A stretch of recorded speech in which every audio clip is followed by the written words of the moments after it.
Hey there, everyone. It's Gigi's Sober Sun, and there is no sun to be seen today. S-U-N, sun. It's pretty gloomy, and it's the visibility is very low.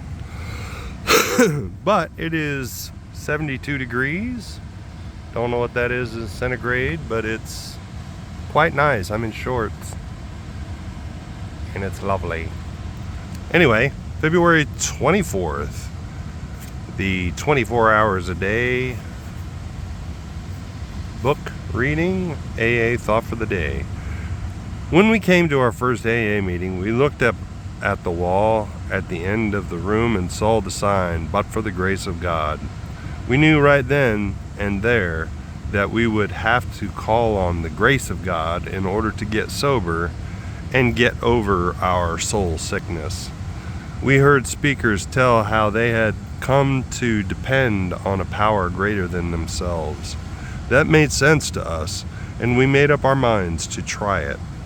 Am I depending on the grace of God to help me stay sober? I definitely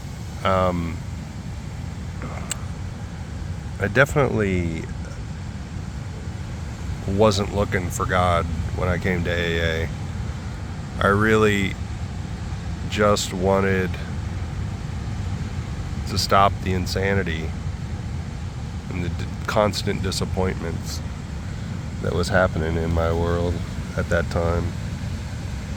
And thankfully, in the first few meetings, I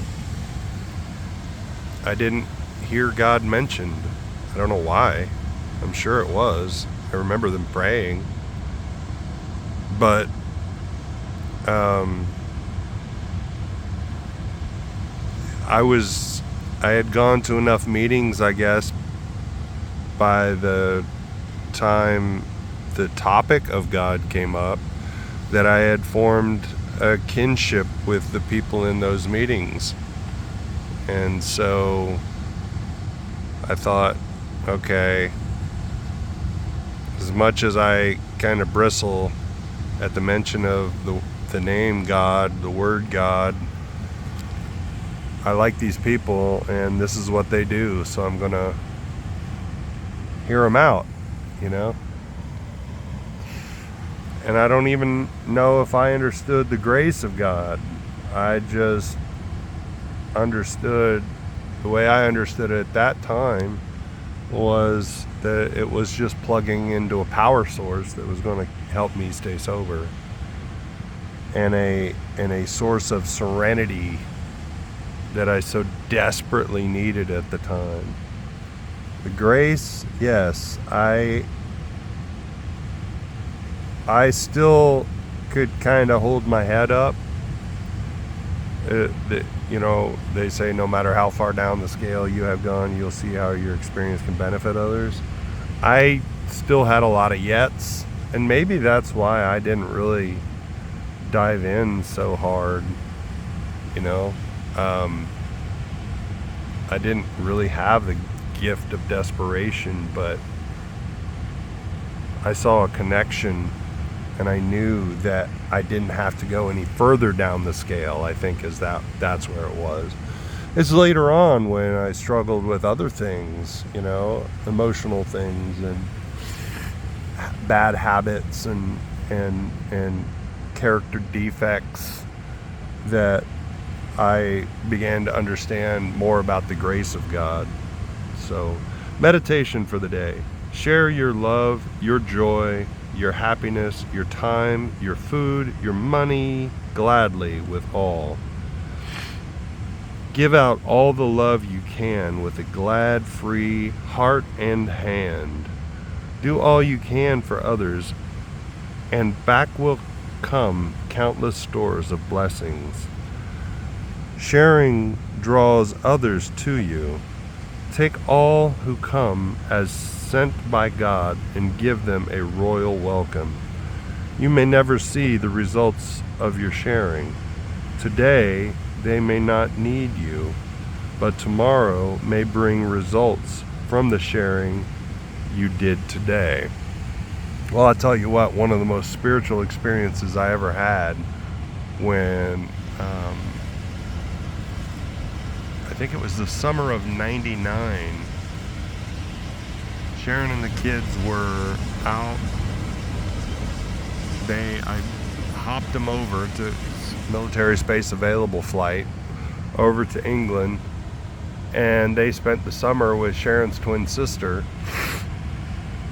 So I had this big old house all to myself for a month. And one day a guy showed up who used to show up drunk to meetings and tell people, oh, do yourself a favor, get sober now, don't waste your life like I have, that kind of thing. He showed up and he had a suitcase.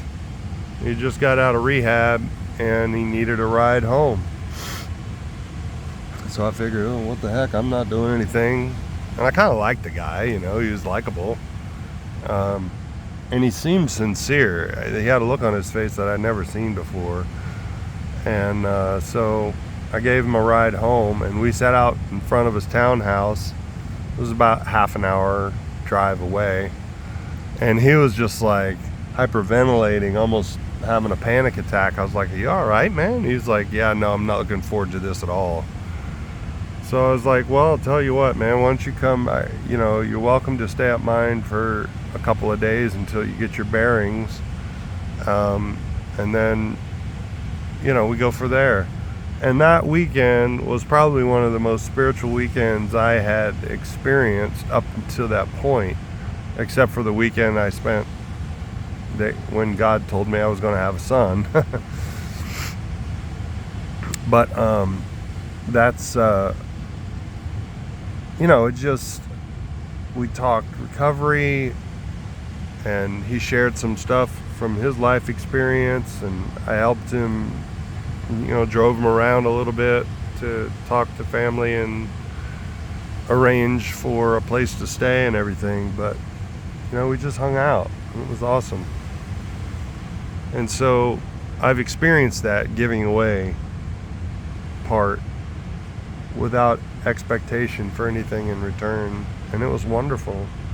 That was one tiny experience, and when I say it was one of the most spiritual experiences from the except for the weekend I spent with a guy who discipled me, and I found out about my son. I was probably exaggerating, but it was a very spiritual experience, very spiritual weekend. Prayer for the day. I pray that I may make each visitor desire to return. I pray that I may never make anyone feel repulsed or unwanted. And that's hugely important. And, sometimes I think we can get so overzealous when we get a newcomer. That's one of the reasons my home group is at a clubhouse, because I think clubhouses are where you get the most amount of people, newcomers, come in, because it's like, it can be one-stop shopping type situation, and I think that we get people with their judges' nudges and getting their sheets signed and whatnot, but that's okay, whatever it takes. Some still get it, even though they're there initially unwillingly. They decide they're going to be there, and they get it. They like what they see. So anyway, keep your head up, look up, aim up, rise up. Love y'all.